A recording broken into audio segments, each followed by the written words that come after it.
Hello, everyone. Charles Watts here. Welcome back to Inside Arsenal. I hope the week is going well wherever you're watching or listening to this around the world. It is Tuesday. We had football last night. Well, if you're an England fan, we had some football to watch last night with their game against Bosnia. 3-0 winners. No Arsenal involvement in that one, though. Aaron Ramsdale, Declan Rice, Bukayo Saka all sitting that one out. I expect certainly Saka and Rice to play anyway on Friday in their final warm-up game, but still plenty to talk about today. Going to talk about Eddie Nketiah. He's in the news. Potential interest in him this summer. £30 million price tag mooted for Eddie Nketiah. So we'll discuss that. We'll look at other football that happened last night international-wise. There was some Arsenal involvement. Kai Havertz versus Alexander Zinchenko in the Ukraine versus Germany game. Got lots of questions and comments from you guys as well about a wide range of topics. So let's get started. And I wanted to start on Eddie because I think it's interesting. I've spoken a lot about Emil Smith-Rowe going into this summer and the potential for Emil Smith-Rowe leaving. Haven't really spoken too much about Eddie and given my thoughts on that. I'd love to get your thoughts on it as well in terms of what you think Arsenal should do with Eddie. You know, I've said before that I do feel like this is a time to go, similar to Emil Smith-Rowe, where you get to this stage now. I think the second half of last season, the fact that it was basically after the Fulham game, wasn't it? Eddie started at Fulham on New Year's Eve. And it wasn't just his fault, obviously, that Arsenal played terribly that day. Didn't play well. Worst performance of the season by a mile. Eddie really struggled up front. And up to that point, Mikel had been using him a fair bit still. Even if he wasn't starting, he'd be coming on, trying to change games, trying to get a goal if he needed it. Second half of the season, that changed a lot. Mikel's handling of Eddie Nketiah, I think, changed a lot. When Jesus was injured, Havertz would start. If Havertz wasn't going to start, Leandro Trossard would start. Eddie wasn't really used at all. And I think that told its own story in terms of where he'd sort of fallen down to when it comes to the pecking order. And so this summer, it just feels like the right opportunity for him to move on, for Arsenal to move him on. I was talking yesterday about Fulham potentially being interested in Emil Smith-Rowe. Well, reports now doing around saying that Fulham are also very heavily interested in Eddie Nketiah for £30 million. Other clubs interested as well. Crystal Palace, we know, have got a long-standing interest in Eddie Nketiah. If he does leave Arsenal and doesn't go to Crystal Palace, it'll be a bit of a shame, really, because it has just been this transfer saga, pretty much every single transfer window for God knows how long, that Crystal Palace want Nketiah, but he hasn't got. It'll be quite a shame, I think, for Palace if he does move elsewhere. But they've been linked. Wolves being linked. £30 million is an interesting price tag for Eddie. I think that's a really good price for Eddie. I've said it before, and people have laughed at me. And people always say to me, "You undervalue Arsenal players. You're a part of the problem why Arsenal don't sell players well, because you're consistently undervaluing them." But then when I say Arsenal should be getting around 30, £35 million for Eddie Nketiah, people laugh at me and say, "What are you talking about? How can he possibly be worth that money?" But I generally think he is. He's a player who has loads of Premier League experience now. He's homegrown, which is really, really important. He's shown he can score goals in the Premier League. He's done it. I know when I say international level, obviously it's England under 21s, but he's a record goal scorer for England under 21s. He scores goals. Arsenal have outgrown Eddie Nketiah, and that's not to say he's not now still a Premier League striker, because I believe he is, and I think he could score goals in a Premier League team if he goes out. I just think the standards that Arsenal are setting now, the standard that the squad has risen to and the starting 11 has risen to, Eddie just can't quite keep up with that. And that's no disgrace by any means. If you want to play for Arsenal now, you have to be top level, because Arsenal are competing for the top honours and are hitting standards we haven't seen for 20 years. So the fact that Eddie's fallen a little bit short, that's no sort of criticism of him as a player. It's just how it is. But I'm convinced if he went to a team like Crystal Palace, a Brighton, a Wolves, someone like that, he would score goals for them. I mean, he's done it in the Premier League. He's shown he can do it in the Premier League. So for me, he's a £30 million player, £35 million player. If Palace or Wolves or someone like that go abroad into the transfer market and look to bring in a striker who's potentially scored, I don't know, the same amount of goals abroad that Eddie Nketiah scored in England, I bet you they're still probably going to be ended up quoted £30-35 million for him. So I think he's absolutely worth that sort of money. I really do. I think 30 million is what you should be getting at least for Eddie Nketiah if you're Arsenal. And I think they can absolutely realistically ask for that kind of price tag if clubs do come knocking this summer. But love to get your thoughts on it as well. What do you think when it comes to Eddie Nketiah? Do you, like me, think this is the right time to sell? And what do you think of that price tag? 30 million, fair price? Or do you think I'm kidding myself a little bit when it comes to that? Let me know in the comments below. Right, moving on to David Raya quickly. Sort of latest information I have on David Raya is Arsenal are pushing to get this deal done this month, to get it over the line this month. Initially, I thought they'd probably wait until July to get it done. But by all accounts, certainly from the latest conversations I've had, that Arsenal are pretty hopeful that that will actually be done this month. So that will be Arsenal's first piece of summer transfer business. You know, it's always been a matter of when, not if, when it comes to David Raya. The way the deal was done last year with Brentford was purely just because of sort of PSR purposes and getting around that. So it was just a loan for the season, but it was always going to be taken up, barring, you know, a really bad injury or something like that. You know, it was committed. Both sides knew that David Raya would be signing for Arsenal on a permanent basis this summer. It was just a matter of when it would happen and not if. And yeah, like I said, my latest information on that is that Arsenal are hopeful that that could be done this month. And yeah, it could happen anytime really this month. So David Raya set to sign on a permanent basis for Arsenal. And look, I don't think any of us can complain about that. Yes, there was lots of debate when he signed. Was it a good move? Did Mikel really need to do that and unsettle things at that stage of the season? I think those conversations are long gone now. He's proven to be a fantastic signing for Arsenal. Golden Glove winner in his first season. Basically like an extra man on the pitch as well when it comes to his ability, both in terms of with the ball at his feet, but also his ability just to read crosses, come out, claim them, and get Arsenal moving quickly. He's been a fantastic addition, and he's only going to get better as well. I'm sure he's going to have a really good Euros with Spain this summer, come back and be ready to go again for Arsenal. So David Raya very, very soon will be a permanent Arsenal player. Moving on to Benjamin Sesko, always in the news at the moment. Whenever I open my computer, see what's going on with Sesko, he's always in the news. And today it's suddenly Chelsea are lurking and ready to activate his release clause. I'm not overly worried about this. You know, those sort of stories are always going to do the rounds. You know, Arsenal are pushing to sign Benjamin Sesko. Whether they get it over the line, who knows? I couldn't say for certain at this stage. No one can. But Arsenal are pushing to sign Sesko. He's a priority target going into this summer. Clubs who are also looking to sign Benjamin Sesko are aware that Arsenal are leading the race and in pole position, whatever sort of cliche you want to say when it comes to it. But until it's done, then you're always leaving yourself open to someone else coming in. And we know that Chelsea like to come in and grab other players from under the noses of their rivals. You saw it with Madrid last January. We've seen it with lots of other players that they've done. They've just done it this week. Basically, we're tossing from Fulham, haven't they, who Newcastle thought they'd sign. And yeah, the latest reports doing the rounds and stories doing the round that they are very interested in Sesko, keeping it open, keeping sort of eye on what's going on, and would be ready to meet his release clause if they can do another sort of couple of bits of business, maybe move some players out. But I'm not overly worried about it. I don't think you should be either. We'll have to just wait and see how it happens. But Arsenal still certainly pushing to get that one done. So yeah. International wise, like I said, no England involvement yesterday in their games, but it was Zinchenko versus Havertz derby, Ukraine versus Germany, 0-0. No goals. Zinchenko played the full game for Ukraine. Havertz played, I think, 59 minutes before coming off. He was the number 9 for Germany. Decent warm-up, no injuries. That's all you can really sort of ask for at the moment when it comes to that, especially ahead of the Euros. Kieran Tierney played as well for Scotland. They beat Gibraltar, wasn't it, 2-0? I think Kieran played sort of 3/4 of that game. And so, yeah, they're getting their warm-ups underway. More international games to come over the next few days. Like I said, England next involved on Friday. Final game before the Euros. So, yeah, that's the latest when it comes to internationals.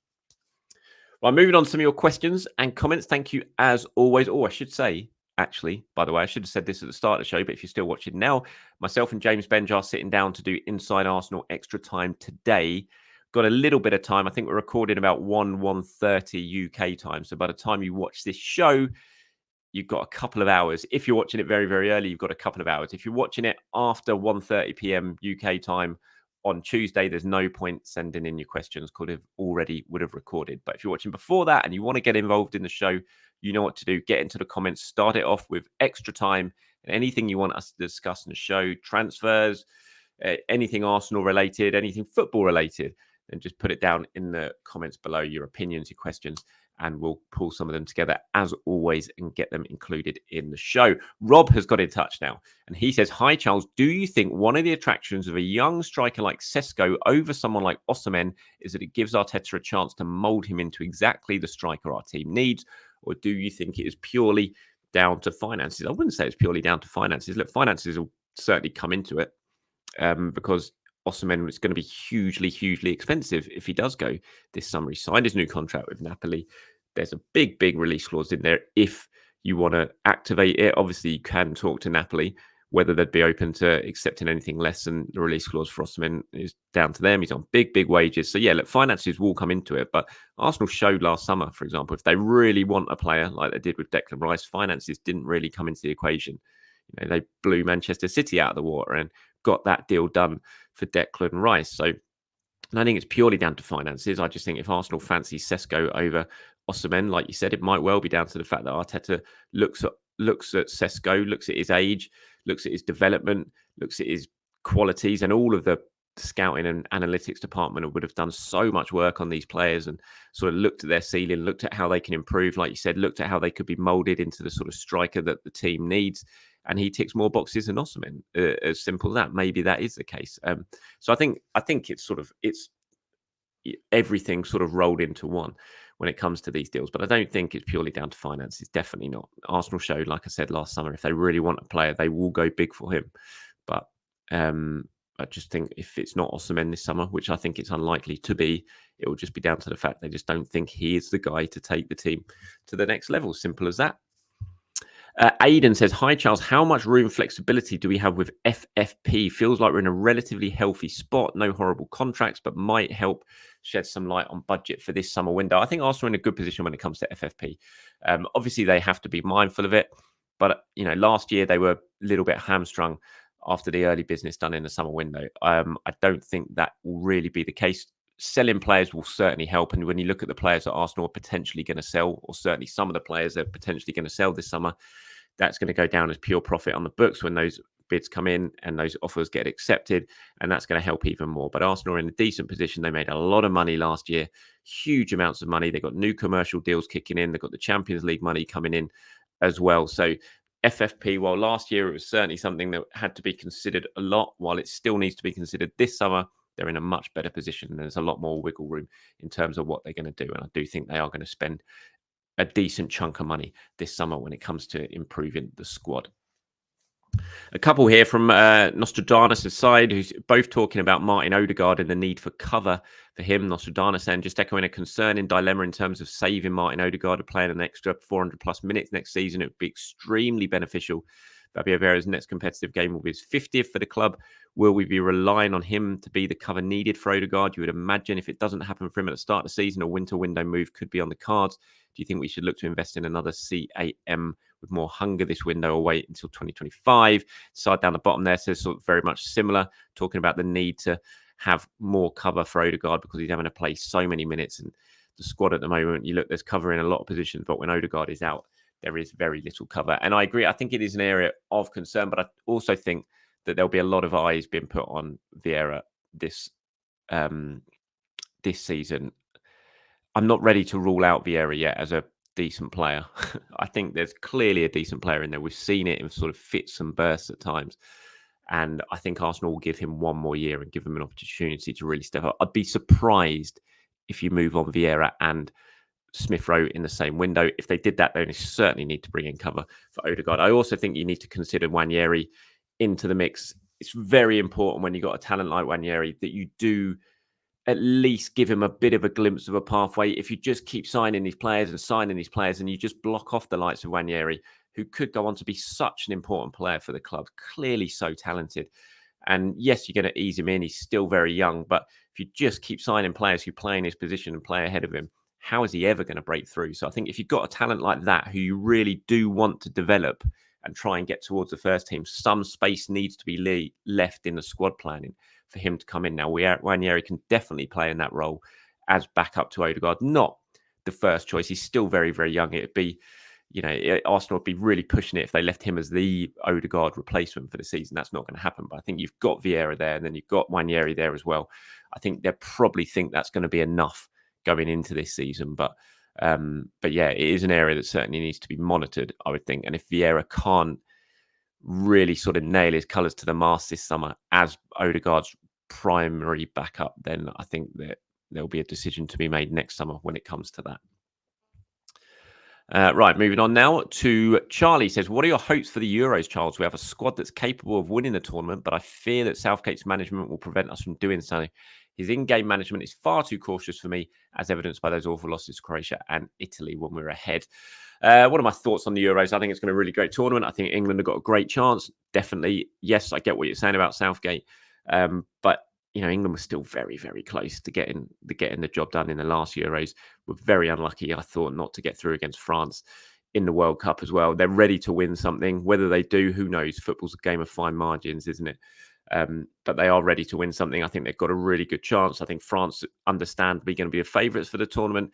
I think a lot of people have sort of written off Germany, but you can never rule out the tournament hosts, and you can never rule out Germany as well. I remember going into the 2006 World Cup, and no one gave Germany a chance over there, and they really surprised a lot of people. Yes, they eventually fell short. I think it was losing to Italy with that Del Piero game, wasn't it? But they still pushed all the way with that home support, and I think they've got a real talented young crop of players, Germany, so I think they'll go far. I think Portugal could be a bit of dark horses as well. People not really considering Portugal, but so I'm really looking forward to the tournament. In terms of England, look, I think England can win. I definitely think England can win, even with Southgate in charge. I think if they don't, then I think either way, I wouldn't be surprised if Southgate leaves after this tournament, win or lose. And I would like to see him throw a little bit sort of more caution to the wind when it comes to game management at times. But I think England have got a really, really good chance. And finally, here, quickly, one from Avon Teddington says, Carl Hines signing a new contract would be more important for Arsenal than some people realise. He's homegrown player, and we would be short of a minimum quota if we sell ESR, Nelson, Ramsdale and Eddie. That situation worsened further if Hine also left. Yeah, it would be certainly a boost to get homegrown player on the books, because we know Arsenal, they're fine at the moment when it comes to homegrown. You've obviously got, if you've got a squad of 25, you need at least 8 to be considered homegrown, which are players who've had 3 years at a club before they turn 21. Arsenal are fine with that at the moment. They've got a few spaces to go, but if Eddie, ESR, Nelson, who else am I thinking of? Eddie, ESR, Nelson, Ramsdale. If all 4 of those players go, then Arsenal will be a couple short when it comes to homegrown. Obviously, we don't know who they could bring in. They could bring in a home player from another club. Some say they went from Michael Elise, for example. He would be considered homegrown, and you can add that to the mix. And I would suggest that if they sign a backup goalkeeper, a number 2 goalkeeper, if Ramsdale does go, I think a homegrown keeper might well be right towards the top of their agenda if they can get him. So yeah, it is. They are sort of borderline depending on who is sold. Whether all 4 of those players listed, I said go anyway, remains to be seen. Obviously, might maybe only be 3. Maybe Reece Nelson stays, and that keeps another homegrown squad player. So yeah, it is very, very close. Carl Hine, like you said, would be a big boost if he did sign. But I think from Carl Hine's point of view, he'll be looking at it this summer with this contract offer that is on the table. He'll be looking at it and thinking, I'm at an age where I really need to go and play now. Do I want to sign and be 3rd choice and kick around on my heels and not play again for a whole season? Maybe not. So we'll have to wait and see on that one. But thank you very much for watching, everyone. Appreciate it. As always, like I said, Inside Arsenal Extra Time coming a little bit later on today. If you do want to get involved with that show, get your question, comment in before 1:30, 1 p.m. on Tuesday, UK time. If you're watching it after that, no point sending it in, because that's the time we are recording. Have a fantastic day, everyone. Speak to you very, very soon. Bye-bye.